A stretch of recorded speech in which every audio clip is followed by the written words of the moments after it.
செவ்வாய், புதன், வியாழன், வெள்ளி, சனி. இந்த 5 பேர் தான் பஞ்சமகா புருஷர்கள்னு அர்த்தம். லக்னத்துக்கு கேந்திரத்துலேயோ சந்திரனுக்கு கேந்திரத்துலேயோ இவர்களுடைய கிரகங்கள் இருந்தால் இவங்க மாபெரும் சரித்திரம் படைக்க பிறந்தவர்கள் என்று அர்த்தம். எண்ணிய லக்னத்துக்கு ஈராறு குடைய கோள்கள் நன்னிய ஆட்சி உச்சம் நட்புடன் இருக்க வரை வன்னிய வழிக்கு 12 பலத்தோன் சேர மண்ணில் வேறனாய் மன்னனுக்கு சமானமாய் பிழைப்பாங்க. பவானி தனக்கோடி அவர்கள் ஒரு சிறு உரையாற்றுவார். எனக்கு முதலில் ஜோதிடம் கற்றுக் கொடுத்த மேட்டூர் மீனாட்சி சொக்கநாதர் ஞான தண்டாயுதபாணி ஆலயத்தின் தலைமை குருக்களும் ஜோதிடருமான தெய்வ திரு பி. சுப்பிரமணியம் ஐயர் அவர்களிடம் 1995 வருடம் ஜோதிடம் கற்றேன். எனக்கு என் குருநாதர் சொல்லிக் கொடுத்தாலாம் ராசி அம்சம் 2 மட்டும்தான். இதை வச்சே நிறைய பேர்த்து நல்ல விதமாக சொல்லிட்டு இருந்தேன். 2015 போய் எனக்கு அப்போ 59 வயசு முடிஞ்சு 60 வயசு நடந்துக்குது. 60 வயசு நடக்கும்போது அப்போ எனக்கு என்னென்னா சனி திசை சனி புத்தி நடக்குது. சனி திசை சனி புத்தி நடக்குது. அப்போ எனக்கு 7.5 சனி வந்துடுச்சு. நான் போராட நட்சத்திரம் தனுசு ராசி 7.5 சனி வந்துடுச்சு. சரி 60 கண்டம் வரப்போதில்லை அப்படின்னு நினச்சிட்டு நானே போய் ஒரு ஜோதிடர்கிட்ட 2000 ரூபா கொடுத்து பார்த்தேன். அவர் சொன்னார், இது உங்களுக்கு லக்னாதிபனுடைய திசை தான், இது ஒன்றும் பாதிக்காது, நல்லா இருக்கும் போ, 79 வரைக்கும் நல்லாயிருக்கும், அப்புறமேலே 8 கூடையோட திசை வரும்போது பாரு அப்போ தான் கொஞ்சம் பாதிக்கும், அப்போ ஜாக்கிரதையாக இருப்போம் அப்படின்னாரு. இதுதான் 59 எனக்கு பார்க்கும்போது நான் 95 கற்றுக்கிட்டேன். எனக்கு வயசு 59 தான். 2015 அவர் சொன்ன பின்னாடி தான் சரி இதில் கொஞ்சம் நம்ம இன்னும் கொஞ்ச நாள் இருப்போம், இதில் இன்னும் கொஞ்சம் ஆழமாக கற்றுக்கலாம் அப்படின்னு நினச்சி நான் கொஞ்சம் ஜாதகத்தில் நல்லா உள்ளே வந்து கற்றுக்கிறதுக்கு ஆரம்பித்தேன். இதுதான் நான் கற்றுக்கிட்டு இப்போ நிறைய இடத்துல பேசிட்டு வரேன். என்னை இன்னைக்கு காலைல கூட 3 பேர் கூப்பிட்டு கேட்டாங்க, அப்பாயின்மெண்ட் கொடுத்துருக்கேன். அது நாளைக்கு மத்தியானம் அவங்களுக்கு ஜாதகம் சொல்லணும். முதல்ல அவருக்கு ஐயாவுக்கு முதல்ல ஒரு வணக்கம் சொல்லிடுறேன். ஸ்ரீ யோக வாராகி சக்தி பீடம் தலைவரும் நிறுவனமான மதிப்பிற்கும் மரியாதைக்கும் உரிய ஐயா சதீஷ் ஐயா அவர்களுக்கு முதற்கண் வணக்கங்களை தெரிவித்துக்கொண்டு என சிற்றுரையை தொடங்குகிறேன்.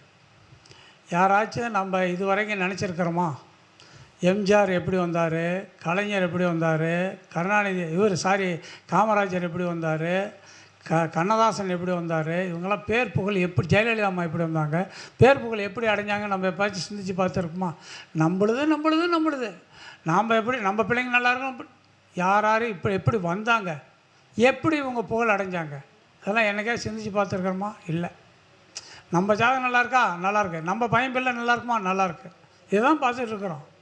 இவங்கெல்லாம் ஜாதகத்தை பார்த்ததுக்கு என்னென்னா பஞ்சமகா புருஷ யோகம் 5 இருக்குது. நிறைய யோகங்கள் இருக்குது, இருந்தாலும் நான் குறிப்பாக சொல்கிறது இந்த 5 யோகம் மிகவும் பாராட்டத்தக்க புகழடைந்த யோகம் 5. பஞ்சமகா புருஷ யோகம் 5. அதில் என்னென்னா சூரியன் சந்திரன் 2 விட்டுருங்கோ, ராகு ஏதா 2 விட்டுருங்கோ, செவ்வாய், புதன், வியாழன், வெள்ளி, சனி. இந்த 5 பேர் தான் பஞ்சமகா புருஷர்கள்னு அர்த்தம்.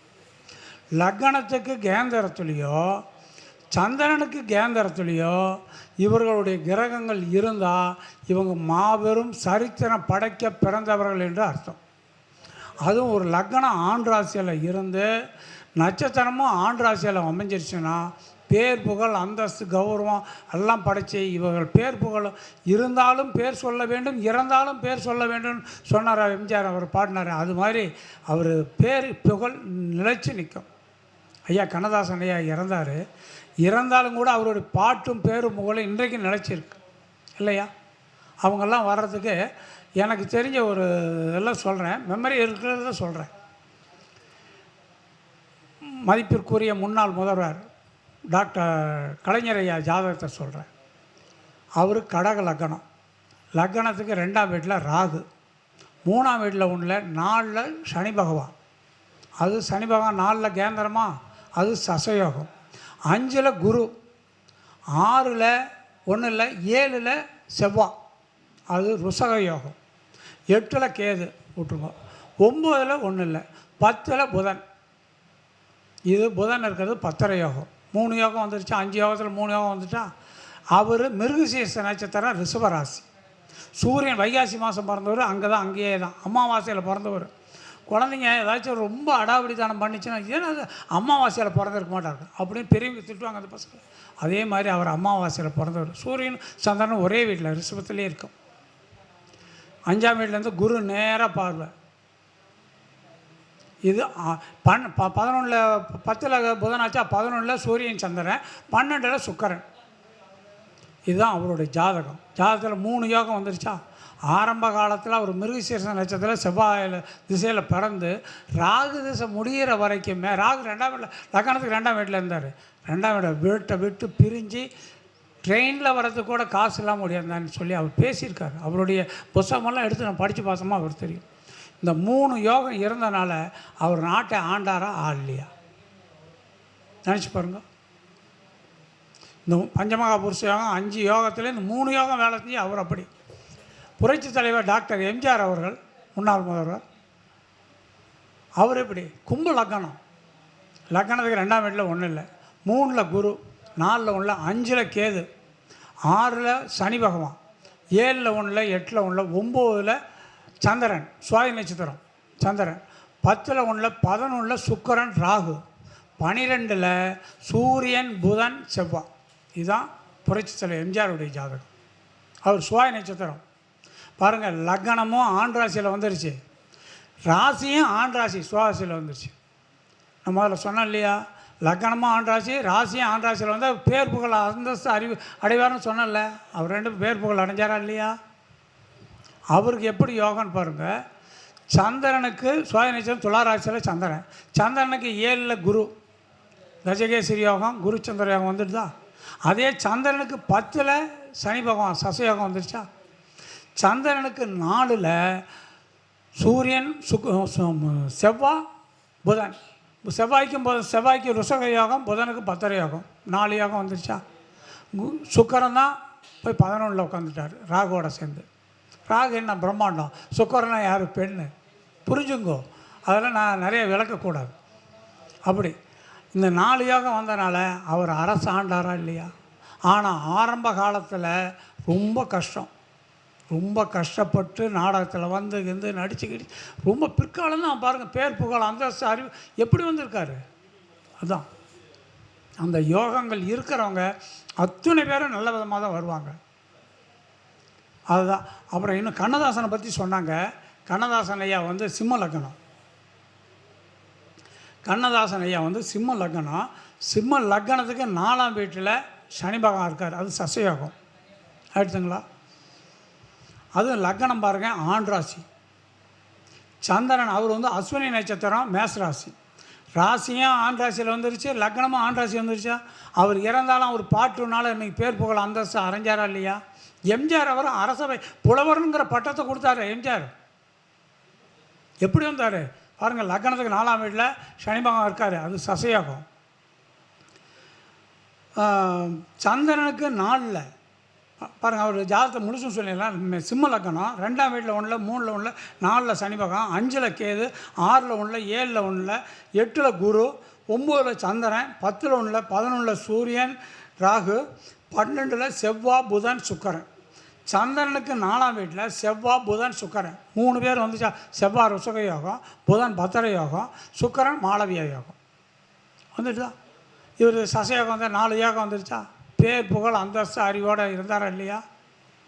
அவர் மனைவி ஸ்தானத்துக்கெல்லாம் போகாதீங்க, அதெல்லாம் இயல்பு இல்லைங்களா. சுக்கிரனோட எத்தனை மனைவி எத்தனை கிரகங்கள் செய்தால் அத்தனை பொண்டாட்டி. சுருக்கமாக சொல்லிவிடலாம், 3 பொண்டாட்டி அவருக்கு. அவர் 3 பொண்டாட்டி, சுக்கிரனோட 2 சேர்ந்தாங்களா, சுக்கிரனோட 3 பொண்டாட்டி. இதெல்லாம் இருக்கிற கட்டத்துங்களை வச்சு என்னென்ன கிரகம் எந்தெந்த இடத்துல இருக்குதுங்கிறத வச்சு சொல்லிவிடலாம். பேர் புகழ் இந்த பஞ்சமகா புருஷ யோகம் 5 யோகத்துக்கும் 5 யோகம் இது வரைக்கும் இந்த இதை வந்து டாபிக் யாரும் எடுத்து பேசியிருக்க மாட்டாங்க, சொல்லியிருக்க மாட்டாங்க. இது அப்படி வச்சுங்களா. ஐயா மதிப்பிற்கு உரிய அப்துல் கலாம் முன்னாள் ஜனாதிபதி, அவர் ஆரம்ப காலத்தெல்லாம் அவருடைய சுயசரிதை புஸ்தகத்தை வாங்கி படித்தோன்னு வச்சுக்கோங்க. விடிகால் 4 மணிக்கு எழுந்திரிச்சு பால் போட போவாராம் கடைக்கு. ஆரம்ப காலம் தான் பயங்கர கஷ்டம். அவருடைய ஜாதகம் சொல்கிறேன் பாருங்க. கடக லக்னம், லக்னத்திலே குரு இருக்கும்போது குருவுக்கு என்னது ஹம்சயோகம். ஹம்சயோகம் கிடச்சிருச்சா. 2ஆம் வீட்டில் 1, 3ல் 1, 3ல் சூரியன் புதன் கேது. 4ல் செவ்வாய் சுக்கிரன். 4ல் செவ்வாய் சுக்கிரன் கேந்திரமாச்சா. சுக்கிரனுக்கு மாளவிய யோகம், செவ்வாய்க்கு ருஷக யோகம். 5ல் சந்திரன், 6ல் சனி பகவான், 7ல் 1, 8ல் 1, 9ல் ராகு, 10ல் 1, 11ல் 12ல் 1. இதுதான் அவருடைய ஜாதகம். லக்னத்திலேயே குரு உட்காந்துருக்காரு. கடக லக்னம். லக்னத்திலே குரு, அங்கே குரு உச்சமாக இருந்ததுனாலையும் அங்கேயே அவர் ஹம்சயோகம் வாங்கியிருக்கார். 4ஆம் வீட்டில் சுக்கிரன் செவ்வாய் இருக்குல்ல, ஹம்சயோகமும் இது வந்துச்சு. 3 யோகம் வாங்கிட்டாரா. அவர் 3 யோகம் வாங்கி எங்கே இருந்தார்? இந்திய பிரதமர், பிரதமருங்கிற இந்திய ஜனாதிபதியாக இருந்தார். முதல்ல ஆரம்ப காலத்துலலாம் 3ஆம் இடம் தானே ஆராய்ச்சி. இதெல்லாமே சூரியன் புதன் கேது இருக்கார்ல. புதன் தன் வீட்லேயே ஆட்சி பலம். ஆட்சி பலத்துக்கு பாருங்கள், 3, 12 கூடிய புதன் 3ஆம் இடத்துலேயே ஆட்சி பலம். அதுக்கு புலிப்பாணி சித்தர் பாடல் என்னென்னா, எண்ணிய லக்னத்துக்கு ஈராறு கூடிய கோள்கள் நன்னிய ஆட்சி உச்சம் நட்புடன் இருக்க வரை வன்னிய வழிக்கு 12இல் பலத்தோன் சேர மண்ணில் வேறனாய் மன்னனுக்கு சமானமாய் பிழைப்பாங்க. மன்னனுக்கு சமானமாய் பிழைச்சாரா இல்லையா? ஒரு ஜாதகம் நம்மகிட்ட வந்து பார்க்க வராங்கன்னு சொல்லிச்சுன்னா, இந்த ஜாதகத்தில் முதல்ல இப்படி இருக்கேன் அப்படி இருக்குன்னே சொல்லாதீங்க. முதல்ல அவங்களுக்கு என்னென்ன யோகம் இருக்குது, எப்படி இருக்குது. கஷ்டத்தெல்லாம் விட்டு தள்ளியா, பின்னாடி நீ பெரிய ஆளாக வரப்போறியா அப்படின்னு சொல்லுங்கள். அவன் கொஞ்சம் அப்படி நான் வருவனா, அப்படி யோகம் இருக்கு, யோகம் இருக்குதுயா. முதல்ல நல்லதை மட்டும் சொல்லுங்கள். பஞ்சமகா புருஷ யோகம் 5 எடுங்க. நீ ஆரம்ப காலத்தை கஷ்டப்பட்ட பிடிச்ச எல்லாம் இருக்குது, பின்னாடி தான் உன் வாழ்க்கையை சிறக்க போகுது, நல்லா இருக்க போறியா அப்படின்னு சொல்லுங்கள். அப்படியா, சரி சாமி, என்னமோ நீங்கள் சொன்னீங்க, என்னமோ அப்படி, என்னமோ நான் இது வரைக்கும் யாருமே அப்படி சொல்லலை அப்படின்னு சொல்லலாம். அதே மாதிரி காமராஜர், அவர் 10 வருஷ காலம் நம்ம தமிழ்நாட்டில் இருந்தார். அவருடைய ஜாதகம் பாருங்கள். கடக லக்னம். லக்னத்துக்கு 7லேயே சனி பகவான். கடக லக்னம் வச்சா 2ஆம் வீட்டில் சுக்கிரன், 3ல் செவ்வாய் ராகு, 4ல் 1, 5ல் 1, 6ல் 1, 7ல் சனி பகவான், 8ல் சந்திரன் புரட்டாதி நட்சத்திரம், 9ல் குரு கேது, 10ல் 1, 11ல் 12ல் சூரியன் புதன். இதுதான் அவருடைய ஜாதகம். கடக லக்னம். லக்னத்துக்கு 7லேயே சனி பகவான் இருக்கார், சசயோகம். சந்திரனுக்கு 7ல் சுக்கிரன் இருக்கார், அது மாளவிய யோகம். 2 யோகம் வாங்கிட்டார். லக்னத்துக்கு 9ல் குரு தன் வீட்லேயே ஆட்சி பலம் பெற்று, ஆட்சி பலத்தில் குருவே தன் வீட்டை பார்க்குறனால தான் அவர் சிறப்பு. அவரும் அந்த பஞ்சமகா புருஷ யோகத்தில் 2 யோகம் வாங்கினால தான் அவரும் அந்த பேர் புகழ் அந்தஸ்து அறிவோடு இருந்தார். அவரை போல் எனக்கு சொல்கிறதுக்கு ஒரு அமைச்சர் ஒரு பெருசரோடு பெருமையை எடுத்து சொல்ல முடியாது. கரைபடாத கரத்துக்கு சொந்தக்காரன்னா அவர் தான். காமராஜருடைய ஜாதகம் இது. கலைஞர் ஜாதகமும் உங்கள்கிட்ட சொல்லிட்டேன். அம்மா புரட்சி தலைவி டாக்டர் அம்மா ஜெயலலிதா அம்மா ஜாதகம் சொல்கிறேன் பாருங்க. அம்மா மிதுன லக்னம். மிதுன லக்னத்துக்கு 2ஆம் வீட்லேயே சனி பகவான், 3ஆம் வீட்டில் செவ்வாயும் சந்திரனும். செவ்வாய் அந்த அம்மா வந்து மக நட்சத்திரம், சிம்ம ராசி. சந்திரன் அங்கே இருக்காரா. 4ல் 1, 5ல் கேது, 6ல் 1 இல்லை, 7ல் குரு. அந்த அம்மாவுடைய ஜாதகம் 7ல் குரு, 8ல் 1, 9ல் சூரியன் புதன், 10ல் சுக்கிரன், 11ல் ராகு. இதுதான் ஜெயலலிதா அம்மா ஜாதகம்.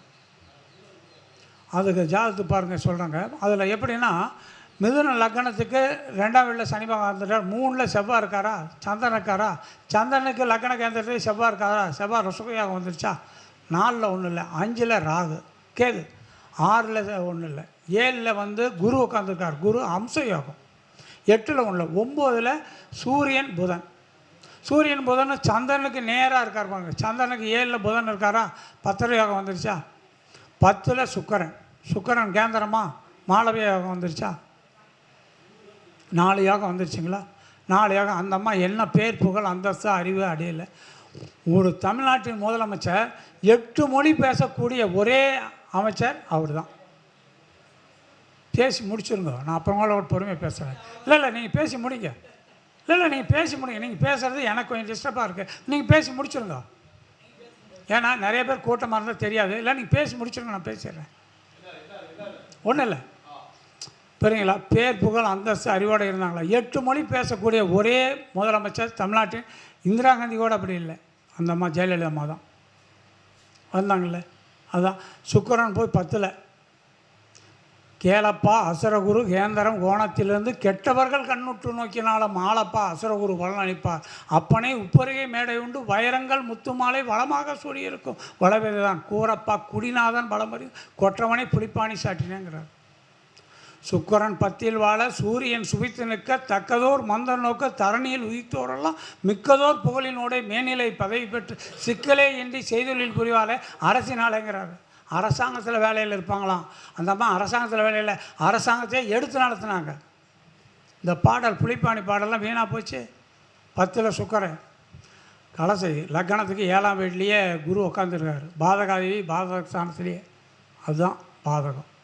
அதனால் நிறைய இதெல்லாம் இந்த பஞ்சமகா புருஷ யோகம் ஒரு ஜாதகம் நம்மகிட்ட வருதுனாவே அந்த ஜாதகத்தில் பஞ்சமகா புருஷ யோகம் இருக்குதா என்னங்கிறது முதல்ல ஆராய்ஞ்சு பாருங்கள். அவங்க ஆரம்ப காலத்தில் கஷ்டப்படுவாங்க, பிற்காலம் உனக்கு அருமையாக இருக்குதுயா, நல்லா வரப்போறைய ஏன் கவலைப்படுற அப்படின்னு சொன்னால் அவங்களுக்கு ஒரு மனசு நிறைவாக இருக்கும். இப்போ ஒரு ஜாதகம் என்கிட்ட வந்திருக்குது, அது எனக்கு கேட்டிங்கன்னா உங்களுக்கு எல்லாத்துக்குமே தலை சுத்தம். இல்லை ஒரே நிமிஷம் சொல்லிடுறேங்க. அந்த அம்மாவது ஒரே கேள்வி மட்டும்தான், என்னென்னா அவர் பேர் வேண்டாம், ஏன்னா கேட்டால் சொன்னார்.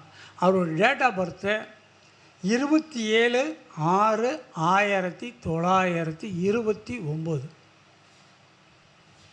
எப்படிங்க மீண்டும் சொல்கிறேன், 27/6/1929, டைம் 6:30. பிறந்த ஊர் திண்டுக்கல். அந்த அம்மா கேட்குறாங்க, எங்கள் அப்பாவுக்கு 96 வருஷம். நாங்கள் இல்லை 96 வருஷம்லாம் முடிஞ்சிருச்சுமா, 96 வருஷம் 8 மாதம் 1 நாள் ஆகுது. எங்கிட்ட பார்த்தது 13ஆம் தேதி 13/3 இப்போ இந்த மாதம் 96லாம் முடிஞ்சிருச்சு. 97 நடக்குது மொய்யாவுக்கு. 96 வருஷம் 8 மாதம் 6 நாள் சொன்னேன். அவங்க அந்த அம்மாவுக்கு ஒரே கேள்வி என்னென்னா, எங்கள் அப்பாவுக்கு ஆயுள் பலம் எப்படி இருக்கும். இப்போ நடக்கிறது சுக்கரனுடைய திசையில் கேது புத்தி நடந்துகிட்ருக்கு. கேது லக்னத்துக்கு 5ஆம் வீட்டுக்கு அதிபதி, 5ஆம் வீட்டுக்கு அதிபதியே சுக்கரனும். மிதுன லக்னம் லக்னத்திலே சூரியன் இருக்கார். 2ல் 1 3ல் செவ்வாய் மாந்தி, 4ல் 1 5ல் கேது, 6ல் 1 7ல் சனி பகவான், 8ல் 1 9ல் சந்திரன், 10ல் 1 11ல் சுக்கரன் ராகு, 12ல் குரு புதன். சந்திரனுக்கு 4ஆம் வீட்டில் குரு புதன். குரு அம்சயோகம், புதன் பத்திர யோகம் வந்துருச்சுங்களா, 2 யோகம் வந்துருச்சா. சந்திரனுக்கு 7ல் செவ்வாய் ருஷக யோகம் வந்துருச்சா. லக்னத்துக்கு 7ல் சனி பகவான் சசயோகம் வந்துருச்சா. இந்த 4 யோகம் இருக்குது. ஐயா நீங்கள் பெரிய ஒரே கேள்வியாக கேட்டேன், நீங்கள் அதிக அரசு உத்தியோகம் செஞ்சீங்களா? செஞ்சேன். என்ன வேலைன்னு சொல்ல முடியுமா? ஐயா அதெல்லாம் அப்புறம் சொல்கிறேன். ஐயா வேறு வந்துக்கிட்டே இருக்கார். இவருடைய ஆயுளை கணிக்கணும்னா எப்படி எடுத்து கணிக்கலான்னு பாருங்கள். லக்னத்துக்கு 8ஆம் இடத்தையும் எடுக்கணும், 8க்கு 8ஆம் இடம் 3ஆம் இடத்தையும் எடுக்கணும், சந்திரனுக்கு 8ஆம் இடத்தையும் எடுக்கணும், 8ஆம் இடம் 8க்கு 8 3ஆம் இடத்தையும் எடுக்கணும். சனி பகவானை முதல்ல பார்க்கணும். சனி பகவான் லக்னத்துக்கு 7லேயே இருக்கார். 7ல் இருந்து இருக்கிறனாலையும் அந்த சனி திசை இவர் இன்னும் டச்சப் பண்ணலை. இப்போ சுக்கரனுடைய திசை நடந்துகிட்ருக்கு. ஒன்றும் பயப்படாதீங்கம்மா, நல்லா இருப்பார் அப்படின்னு சொல்லியிருக்கேன். எனக்கு கொஞ்சம் டைம் கொடுங்க, இன்னும் கொஞ்சம் நான் ஆராய்ச்சி பண்ணணும் அதில் அப்படின்னு சொல்லியிருக்கேன். இதுக்கு முன்னே ஒரு ஜாதகத்தை பற்றியும் பேசினேன். அவங்க இப்போ பிறந்தாங்கன்னா 1939. இன்னொன்று இங்கே சேலத்தில் இருக்கவங்க 44. எங்கிட்ட வர்ற ஜாதகம் பூரா இவருக்கு 96, இன்னொருத்தருக்கு 86, இன்னொருத்தருக்கு 80. இப்படி தான் எங்கள்கிட்ட ஜாதகம் நான் மாட்டின்னு முழிக்கிறேன். கண்ணா முழி பிதுங்குது. இவன் கேட்குற கேள்விக்கெல்லாம் பதில் சொல்கிறதுக்கு கொஞ்சம் பொறுங்கோ. அவருடைய ஆயுள் பாவத்தை தான் கேட்குறீங்கோ, நான் சொல்கிறேன், கொஞ்சம் ஆனால் டைம் கொடுங்கன்னு டைம் வாங்கிட்டேன். நல்லா இருக்குது. 96 8 மாதம் 1 நாள் அப்படி சொல்லக்கூடாதுங்க. ஏங்க 100 வயசுக்கு மேலே இருக்கிறவங்களாம் கூட இருக்காங்க, புரியுதுங்களா? அப்படி இருக்கிறவங்க இருக்கும்போது நல்லா இருப்பாங்க. அதனால் ஒன்றும் இல்லை. அதுவும் பாருங்கள், இப்போ இன்றைக்கி குருவை பாருங்கள், லக்னத்திலே குரு கோச்சாரத்தில் லக்னத்தில் குரு 9ஆம் பார்வையே சந்திரனை பார்க்குறாரு. எப்படி உயிர் போவோம்? இப்போயும் 7 அவர் என்ன நட்சத்திரம்? அவிட்ட நட்சத்திரம் 4ஆம் பாதம் கும்பராசி. உங்கள் வீட்டில் 7 கதவு இருக்கானா? ஆமாங்க, 7 கதவு இருக்குன்ட்டார். இப்போ 7.5 தப்பிச்சு வந்துட்டார். கும்பராசி 7 நடந்ததா?